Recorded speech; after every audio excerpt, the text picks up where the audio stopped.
সংসারের যে কোনো ব্যক্তি যদি চান সুদর্শনের প্রহার থেকে বাঁচতে পারেন।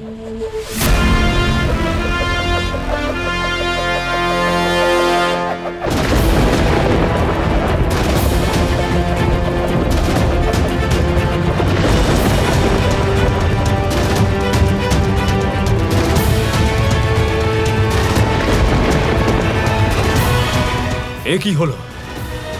সুদর্শন থেমে গেল কি করে? কারণ এটা হলো সুদর্শন চক্র বানাসুর, যার দৃষ্টিভঙ্গি, যার মানসিকতা, যার হৃদয়, যার জীবন দর্শন শুভ হবে তার ওপর এ কখনো প্রহার করে না।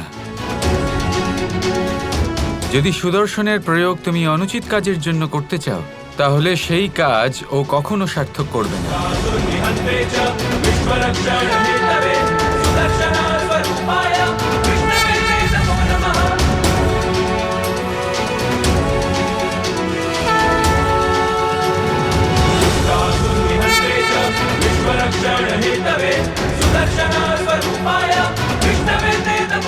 খুব ভালো, এবার তো তোমাকে যুদ্ধে অবতীর্ণ হতেই হবে, নয়তো আমি বলরামকে বাকি অস্ত্রর দ্বারা প্রহার করব।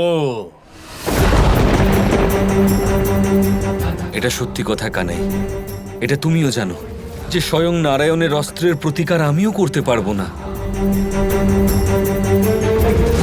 আপনার অপারগতা আমি খুব ভালোভাবে বুঝতে পারছি দাদা, আর আপনি পিছু হটছেন এটা আপনার পরাজয় নয়, এ হলো আমার বিজয়। কারণ এটা আপনার মান, আপনার দেওয়া সম্মান আমার প্রতি, আমার অস্ত্রের প্রতি। আমি বুঝতে পারছি।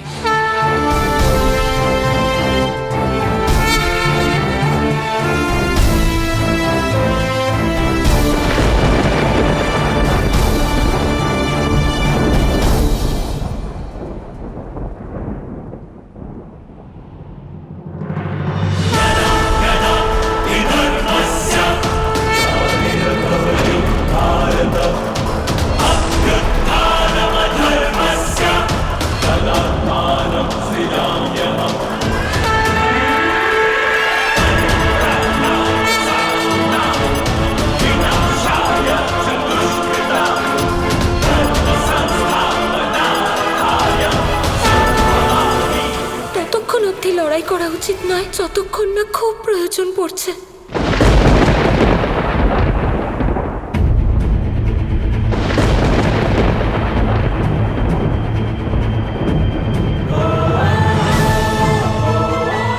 এবার কি নতুন ছলনা করতে চলেছ কৃষ্ণ?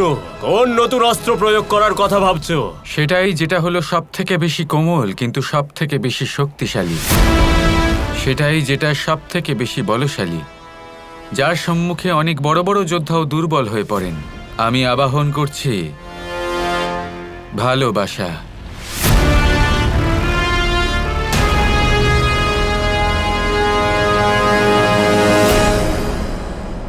আমি মহাভারত দেখেছি বানাসুর, সেই যুদ্ধ দেখেছি, বিনাশ দেখেছি, আর তা আমি আর দেখতে চাই না। আর তাই হাত জোর করে তোমার কাছে বিনতি করছি, আজ যা কিছুই হয়ে যাক না কেন এই যুদ্ধ হতে দিও না।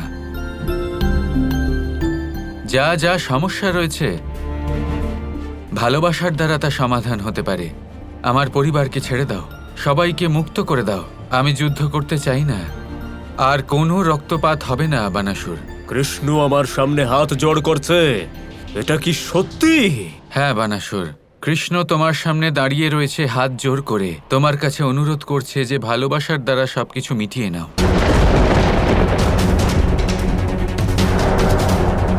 কৃষ্ণ বাজি পাল্টাতে চাইছেন,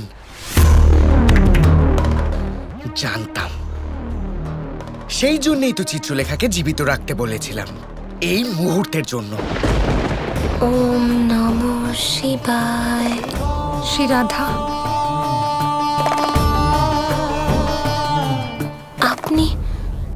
আপনি কে? আসলে আমি রাজকুমারী উষার সখী চিত্রা। উনি আমায় আপনাকে নিয়ে যাওয়ার জন্য পাঠিয়েছেন। আমাকে? কেন? একটা ভয়ানক যুদ্ধ হতে চলেছে। উষা, শাম্ব, অনিরুদ্ধ সবাই আপনার কাছে প্রার্থনা করেছে যে আপনি এসে যেন যুদ্ধটা থামান, নয়তো সবকিছু সমাপ্ত হয়ে যাবে, কৃষ্ণ নিজেও। কিন্তু কিন্তু কৃষ্ণ তো আমায় ওখানে যেতে বারণ করেছে। শুধু আপনিই তো আছেন যিনি এই যুদ্ধটাকে আটকাতে পারেন।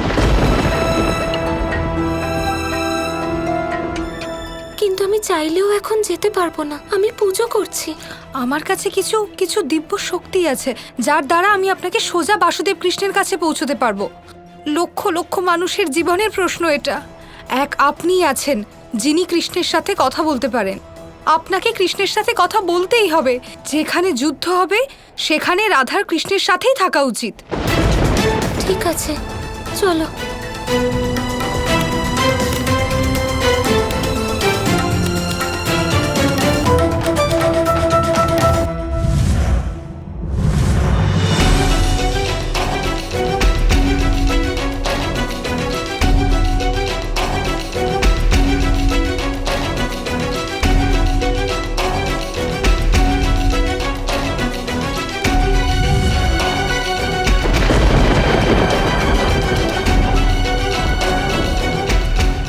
কৃষ্ণ,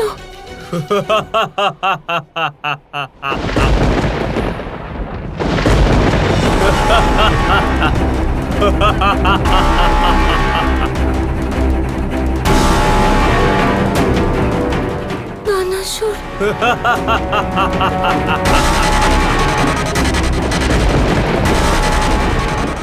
আচ্ছা, তাহলে এই ছিল সেই মহাস্ত্র যা শাম্বু আমাকে দিতে চেয়েছিল। অসাধারণ শাম্বু। সত্যি কৃষ্ণেরই রক্ত বইছে তোমার শিরায়। কৃষ্ণের রাধাকেই তুমি আমার হাতে তুলে দিলে। কৃষ্ণ, এবার হার মেনে নাও, কারণ সব থেকে বড় অস্ত্র রাধা এখনো আমার কাছে। আমার জয় এবার সুনিশ্চিত।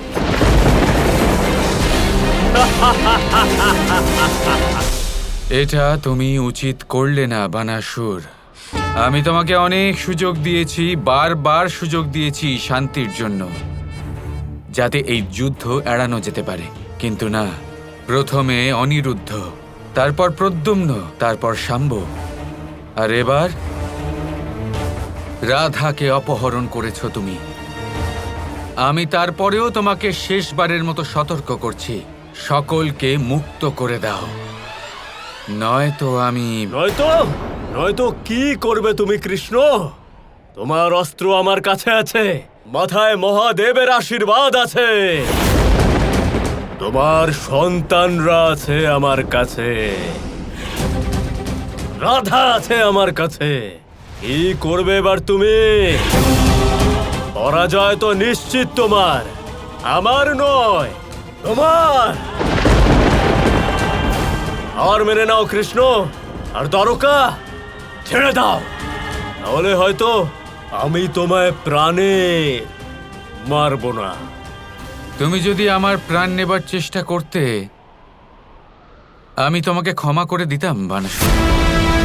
কিন্তু আজ তুমি আমার পৌত্রকে অপহরণ করেছো, আমার পুত্রকে অপহরণ করেছো, আর তুমি আজ রাধাকে অপহরণ করেছো। এই কথা মনে রেখো বানাসুর, আর সেই জন্য আমি তোমায় আর ক্ষমা করব না। যেটা ভয় পাচ্ছিলাম সেটাই হলো। এবার শ্রীকৃষ্ণকে যুদ্ধ করতেই হবে, আর আমাকেও। মহাদেব, আমি বিচলিত এই যুদ্ধের পরিণাম নিয়ে। যুগ যুগ ধরে তৈরি হওয়া এই সৃষ্টি এক মুহূর্তে ধ্বংস হয়ে যাবে। যতই তোমার ওপর মহাদেবের আশীর্বাদ থাকুক না কেন, কিন্তু আজ তোমার প্রাণের ওপর আমি অধিকার লাভ করব বানাসুর। আমি দ্বারকাধীশ বাসুদেব কৃষ্ণ আজ সবার সামনে এই ঘোষণা করছি যে এবার এই যুদ্ধের অন্ত তোমারই বধের দ্বারাই হবে। গাধায় যে ধর্মেরই